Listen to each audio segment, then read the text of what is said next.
MLA-മാരുടെ പ്രതികരണങ്ങളിലേക്കാണ് ആദ്യം.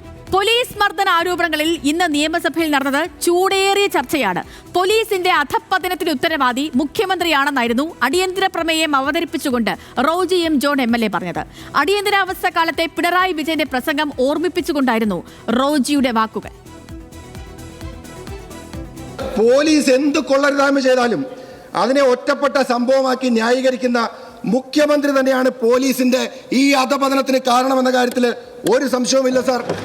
ഇന്ന് കേരളത്തിലെ പോലീസ് ഡിപ്പാർട്ട്മെന്റിൽ എന്താ നടന്നുകൊണ്ടിരിക്കുന്നത്? ഉദ്ദിഷ്ട കാര്യത്തിന് ഉപകാര സ്മരണ എന്ന രീതിയിലാണ് പോലീസിലെ കാര്യങ്ങൾ. കേരളത്തിലെ ആഭ്യന്തര വകുപ്പിന്റെ കടിഞ്ഞാൺ ഇനിയെങ്കിലും അങ്ങ് ഏറ്റെടുക്കണം. അല്ലെങ്കിൽ കേരളത്തിലെ ഏറ്റവും കൂടുതൽ കാലം ആഭ്യന്തര വകുപ്പിനെ നിയന്ത്രിച്ചു വന്ന ഖ്യാതി ശ്രീ പി ശശിക്കും കേരളത്തിലെ ആഭ്യന്തര വകുപ്പിനെ ആരോഗ്യ വകുപ്പിനെയും വനവകുപ്പിനേക്കാളും മോശമാക്കിയെന്നുള്ള അപഖ്യാതി അങ്ങേക്ക് നേരിടേണ്ടി വരും. പോലീസ് ഗുണ്ട മൈത്രി എന്ന് എൻ ഷംസുദ്ദീൻ ആരോപിച്ചു. കഴിഞ്ഞ 9 വർഷത്തിനിടയിൽ 17 കസ്റ്റഡി മരണം ഉണ്ടായെന്ന് പ്രതിപക്ഷം ചൂണ്ടിക്കാട്ടി. അങ്ങയുടെ ആദ്യത്തെ 5 കൊല്ലം 11 കസ്റ്റഡി മരണങ്ങളാണ്. ഇപ്പോൾ വീണ്ടും 6 എണ്ണമാണ്. കേരളത്തിൽ 17 കസ്റ്റഡി മരണങ്ങളായി സാർ. സാധാരണക്കാർക്കെതിരെ പോലീസിന്റെ അതിക്രമങ്ങൾ പെരുകുകയാണ്. പൊതുജനത്തിന് നേരെ മെക്കിട്ട് കയറുന്ന പോലീസാണ് ഇപ്പോൾ ഉള്ളത്. ജനമൈത്രി പോലീസല്ല, ഗുണ്ടാ മൈത്രി പോലീസാണ് സാർ ഇപ്പോൾ നമ്മുടെ രാജ്യത്തുള്ളത്. നിങ്ങളുടെ പോലീസുകാരൊക്കെ ഇപ്പം നല്ല ENT സ്പെഷ്യലിസ്റ്റുകളാണ്. നല്ല ചെവി കണ്ടവർ കയറി അടിക്കും. എല്ലാവരും ENT സ്പെഷ്യലിസ്റ്റുകളാണ്. മുമ്പൊരു സിനിമയിലുണ്ട്, അവിടെ സിനിമയുടെ കഥ പറഞ്ഞ മാതിരി മുമ്പൊരു സിനിമയിൽ മാന്യമായി തുണി എടുത്തത് കണ്ടാൽ ദിലീപ് അത് വലിച്ചൂരി ഓടുന്ന ഒരു ഇതുണ്ട്. അപ്പോൾ ദിലീപിൻ്റെ മുമ്പിൽ തുണി എടുത്ത് പോകാൻ ആളുകൾക്കൊരു പ്രയാസമാണ് അതിൽ ആ കഥാപാത്രത്തിൽ എന്നതുപോലെയാണ്. ചെവിയുമായി പോലീസ് സ്റ്റേഷനിൽ പോകാൻ പറ്റാത്ത സ്ഥിതിയാണ്. ചെവി അടിച്ചു പൊട്ടിക്കുന്ന ENT സ്പെഷ്യലിസ്റ്റുകളാണ്. ഈ സംഭവങ്ങളിലൊക്കെ നമുക്ക് അത് കാണാൻ കഴിയും സാർ. കസ്റ്റഡി മർദ്ദനം നടത്തിയ പോലീസുകാർക്കെതിരെ പിണറായിയെ പോലെ നടപടിയെടുത്ത മറ്റൊരു മുഖ്യമന്ത്രി ഇല്ലെന്ന് KT ജലീൽ മറുപടി നൽകി. PK ഫിറോസിനെ പരിഹസിച്ചുകൊണ്ടായിരുന്നു ജലീലിന്റെ പ്രതിരോധം.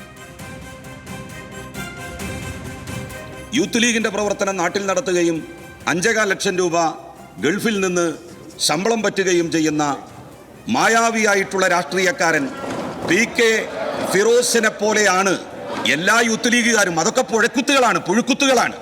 അവരെ പോലെയാണ് എല്ലാ ലീഗുകാരും എന്ന് ഒരിക്കലും നമുക്ക് പറയാൻ കഴിയില്ലല്ലോ സാർ. എൻ്റെ സുഹൃത്ത് എൻ ഷംസുദ്ദീൻ അങ്ങനെയുള്ള ആളല്ല. എൻ്റെ സുഹൃത്ത് P ഉബൈദുള്ള അങ്ങനെയുള്ള ആളല്ല. അവരങ്ങനെ ആണ് എന്നല്ല ഞാൻ പറഞ്ഞത്. അപ്പോ രാഹുൽ മാങ്കൂട്ടത്തെയും PK ഫിറോസിനെയും ഒക്കെ പോലെയാണ് കോൺഗ്രസ്സുകാരും ലീഗുകാരും എന്ന് പറയുന്നത് പോലെയാണ് ചില പോലീസിലെ പുഴുക്കുത്തുകളെ മുൻകൂട്ടി നിശ്ചയിച്ചുകൊണ്ട് അല്ലെങ്കിൽ അവരെ ചൂണ്ടിക്കാണിച്ചുകൊണ്ട് അവരെ പോലെയാണ് കേരള പോലീസ് എന്ന് പറയുന്നത്. VS സുജിത്തിനെ കാരക്കൂട്ടൽ ദാസനുമായാണ് സേവ്യർ ചിറ്റിലപ്പള്ളി ഉപമിച്ചത്. അതിനിടയിൽ രാഹുൽ മാങ്കൂട്ടത്തിനെതിരെയും ഒരു ഒളിയമ്പുണ്ടായി. ഗോളാന്തര സിനിമ. അപ്പം അതില് ഈ മുരിങ്ങച്ചോട്ടിൽ രമേശൻ നായർ എന്നുള്ള കഥാപാത്രമാണ് മമ്മൂട്ടിയുടേത്. അപ്പം മമ്മൂട്ടി ഈ കഥാപാത്രം വെച്ച് അവിടെ കാരക്കൂട്ടത്തിൽ ദാസൻ, കാരക്കൂട്ടത്തിൽ എന്നല്ല കാരക്കൂട്ടിൽ ദാസൻ, അത് പറഞ്ഞ് അങ്ങനെ ആയതാ. ഈ കൂട്ടത്തിൽ എന്ന് പറഞ്ഞിട്ടേ അങ്ങനെ ആയതാണ്. അപ്പോൾ കാരക്കൂട്ടിൽ ദാസൻ. അപ്പോൾ ഈ ദാസൻ എന്ന് പറയുന്ന കഥാപാത്രം സ്ഥലത്തെ പ്രധാന ഗുണ്ടയാണ്. സ്ഥലത്തെ പ്രധാന ഗുണ്ടയെ നന്നാക്കാൻ വേണ്ടി മമ്മൂട്ടിയുടെ കഥാപാത്രം ഒരു പെട്ടിക്കാട്ടിട്ട് കൊടുക്കുകയാണ്. അത് ഉദ്ഘാടനം ചെയ്തുകൊണ്ട് ശങ്കരാടി നടത്തുന്ന ഒരു പ്രസംഗമുണ്ട്. അതൊന്ന് കേൾക്കണം, നല്ലതാണ്. ഇപ്പൊ കുന്നംകുളത്തും തൃശ്ശൂരിലും നടക്കുന്നത് അതാണ്. AICC നേതാവ് ചെല്ലുന്നു, അദ്ദേഹം മോതിരം കൊടുക്കുന്നു. വേറെ ഒരു നേതാവ് ചെല്ലുന്നു, അദ്ദേഹം സ്വർണമാലയിടുന്നു. ഈ നിലയിൽ ഇദ്ദേഹത്തെ വെളുപ്പിക്കാൻ വേണ്ടി നടത്തുന്ന പരിശ്രമം ചെറുതല്ല. ഓക്കെ, അപ്പോൾ അങ്ങനെ ഈ വർദ്ധിച്ചു വരുന്ന പോലീസ് അതിക്രമത്തിൽ സഭയിൽ നടന്ന അടിയന്തര പ്രമേയത്തിൽ ആഭ്യന്തര വകുപ്പിനെ കടന്നാക്രമിക്കുകയായിരുന്നു പ്രതിപക്ഷ നേതാവ് VD സതീശൻ. പാവപ്പെട്ടവരെ പിടിച്ചുകൊണ്ടുപോയി കരിക്കു ചുറ്റി അടിക്കുന്ന പോലീസുകാരെ ന്യായീകരിക്കുകയാണ് ഭരണപക്ഷമെന്ന് VD സതീശൻ പറഞ്ഞു.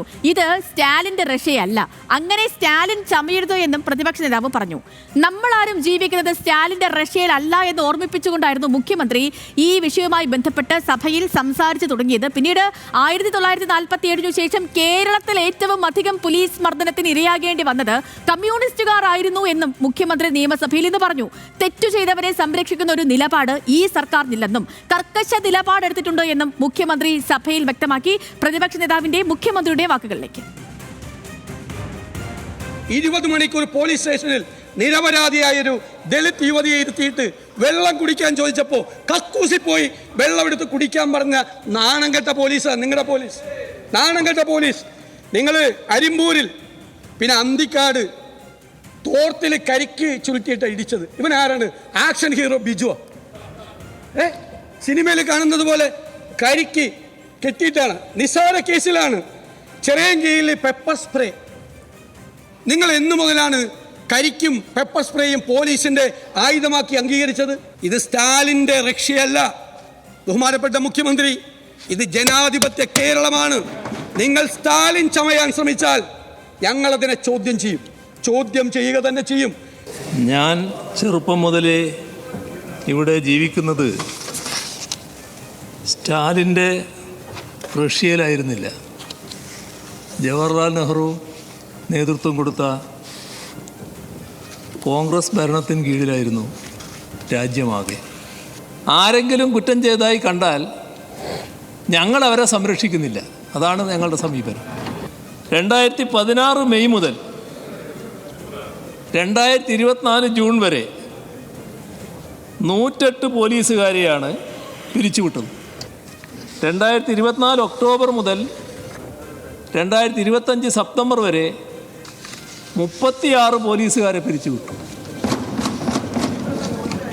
കഴിഞ്ഞ 9 വർഷമായി ആകെ 144 പോലീസുകാരെയാണ് വിവിധ നടപടികളുടെ ഭാഗമായി സേനയിൽ നിന്ന് പിരിച്ചുവിട്ടത്. ഓക്കെ, അപ്പോൾ ഇന്ന് ചുരുക്കത്തിൽ സഭയിൽ നടന്ന കാര്യങ്ങൾ എങ്ങനെയായിരുന്നു ഇന്നത്തെ അടിയന്തര പ്രമേയ ചർച്ച മുന്നോട്ട് പോയതെന്ന് എനിക്കിപ്പോൾ അർജുനുമുണ്ട്. അർജുനോട് ചോദിക്കാം. അർജുൻ, ഇതിൽ ആദ്യം തന്നെ പറയേണ്ട ഒരു കാര്യം, കസ്റ്റോഡിയൽ മർദ്ദന കഥകളിൽ മുഖ്യമന്ത്രി മൗനം വെടിഞ്ഞിരിക്കുന്നു എന്നുള്ളതാണ്. അതാണ് ഏറ്റവും പ്രധാനവും. 2 മണിക്കൂർ 40 മിനിറ്റ് നീണ്ടുന്ന ഒരു ചർച്ചയായിരുന്നു. അടിയന്തരാവസ്ഥ കാലം മുതൽ കുന്നംകുളം വരെ വളരെ വിശദമായി ഇന്ന് മുഖ്യമന്ത്രി പറയുകയും ചെയ്തു. ശക്തമായ ആരോപണങ്ങൾ ഉന്നയിക്കുകയായിരുന്നു പ്രതിപക്ഷം. കുന്നംകുളത്തിൽ നടപടിയുണ്ടോ, യെസ് ഓർ നോ എന്നൊരൊറ്റ ചോദ്യത്തിൽ അവസാനം പ്രതിപക്ഷം ഉറച്ചു നിന്നു. അപ്പോൾ ചോദ്യങ്ങൾക്കൊക്കെയും ഇന്ന് ഉത്തരമായോ അർജുൻ? സേതു, എല്ലാ ചോദ്യങ്ങൾക്കുമുള്ള മറുപടി ആയിട്ടില്ലെന്ന് പറയേണ്ടി വരും. 2 പ്രധാനപ്പെട്ട വിഷയങ്ങളിലാണ് മുഖ്യമന്ത്രി കൃത്യമായിട്ടുള്ള നടപടി ഉണ്ടായി എന്ന് നിലവിൽ നടപടി ഉണ്ടായിട്ടുണ്ടെന്ന് പറഞ്ഞത്. അതിലൊന്ന് കുന്നംകുളത്തെ സുജിത്തിനേറ്റ മർദ്ദനവുമായി ബന്ധപ്പെട്ടാണ്. ആ വിഷയത്തിലാണ് പ്രതിപക്ഷം കടുത്ത നിലപാടെടുക്കുകയും ഇറങ്ങിപ്പോകുകയും ഒക്കെ ചെയ്തത്. സുജിത്തിൻ്റെ വിഷയത്തിൽ സുജിത്ത് പല കേസുകളിലും പ്രതിയാണെന്ന് പറഞ്ഞ മുഖ്യമന്ത്രി പക്ഷേ ആ പോലീസ് അതിക്രമത്തെ ന്യായീകരിക്കുന്നില്ല. അക്കാര്യത്തിൽ പോലീസിന് കൃത്യമായിട്ടുള്ള വീഴ്ച ഉണ്ടായിട്ടുണ്ടെന്ന് മുഖ്യമന്ത്രി സഭയിൽ രേഖാമൂലം മറുപടി നൽകുകയും പിന്നീട് അത് പ്രസംഗിക്കുകയും ചെയ്തിട്ടുണ്ട്. ആ വീഴ്ച ചൂണ്ടിക്കാണിച്ചുകൊണ്ട് 4 ഉദ്യോഗസ്ഥർ ഉൾപ്പെടെയുള്ള ആളുകൾക്കെതിരെ അവരെ സസ്പെൻഡ് ചെയ്തുകൊണ്ടുള്ള നടപടി സർക്കാർ എടുത്തുവെന്നും മുഖ്യമന്ത്രി വിശദീകരിച്ചു. അതിന് വകുപ്പ് തല അന്വേഷണം, ഇത് സംബന്ധിച്ചുള്ള വകുപ്പ് തല അന്വേഷണം ഇപ്പോൾ നടക്കുകയാണ്. തുടർ നടപടി അതിനുശേഷമായിരിക്കും തീരുമാനിക്കുകയെന്നും മുഖ്യമന്ത്രി പറഞ്ഞു. ഒപ്പം തന്നെ പീച്ചിയിലെ അതിക്രമവുമായി ബന്ധപ്പെട്ടും നടപടിയെടുത്ത കാര്യം മുഖ്യമന്ത്രി സമ്മതിച്ചു. അവിടെയും പോലീസിന്റെ വീഴ്ചയുണ്ടെന്ന് സമ്മതിക്കുന്ന തരത്തിലാണ് മുഖ്യമന്ത്രിയുടെ പ്രതികരണമുണ്ടായത്. കുന്നംകുളത്തെ വിഷയത്തിൽ ആ ആരോപണ വിധേയരായിട്ടുള്ള പോലീസുകാരെ സസ്പെൻഡ് ചെയ്താൽ പോരാ, അവരെ സർവീസിൽ നിന്ന് പിരിച്ചുവിടണമെന്നതായിരുന്നു പ്രതിപക്ഷത്തിന്റെ നിലപാട്. മുഖ്യമന്ത്രി പ്രസംഗിക്കുന്ന ഘട്ടത്തിൽ പലപ്പോഴും പ്രതിപക്ഷ നേതാവ് ഇടപെട്ട് ഞങ്ങൾക്ക് ആവശ്യം ഈ 4 ഉദ്യോഗസ്ഥരെ സർവീസിൽ നിന്ന് പിരിച്ചുവിടുകയാണെന്നുള്ളതാണ്. അക്കാര്യത്തിൽ മുഖ്യമന്ത്രി എന്താണ് മറുപടി പറയുന്നത്, അതാണ് കേൾക്കേണ്ടതെന്ന് പ്രതിപക്ഷ നേതാവ് പലവട്ടം ആവശ്യപ്പെടുന്നത് നമ്മൾ കേട്ടു. പക്ഷേ അതിൽ ഇനി എന്താണ് നടപടി എന്നുള്ള കാര്യം മുഖ്യമന്ത്രി പറഞ്ഞില്ല. അതേസമയത്ത് വകുപ്പ് തല അന്വേഷണം നടക്കുകയാണ്, തുടർ നടപടി അതിന് ശേഷമായിരിക്കുമെന്നായിരുന്നു മുഖ്യമന്ത്രിയുടെ മറുപടി. ഇതിൽ തൃപ്തരാകാതെയാണ് പ്രതിപക്ഷം സഭയിൽ നിന്ന് ഇറങ്ങിപ്പോയത് എന്ന് മാത്രമല്ല 2 MLA മാർ ഇപ്പോൾ നിയമസഭയ്ക്ക് മുൻപിൽ നിരാഹാരം ഇരിക്കുകയാണ്. സനീഷ് ജോസഫ് MLA-യും AK അഷ്റഫും അനിശ്ചിതകാല നിരാഹാരം പ്രഖ്യാപിച്ചിരിക്കുകയാണ്.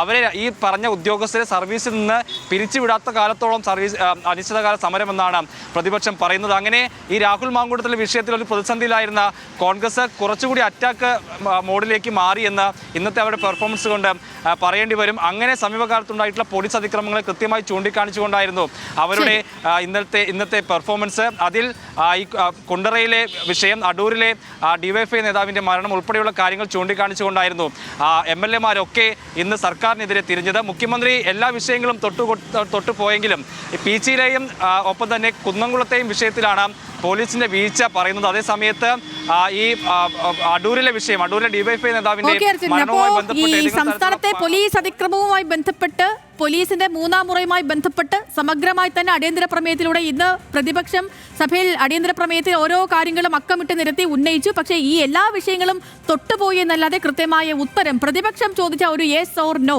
മുഖ്യമന്ത്രിയുടെ ഭാഗത്തു നിന്നും കിട്ടിയിട്ടില്ല. അപ്പോൾ അർജുനാണ് വിവരങ്ങളൊക്കെ നൽകിയത്.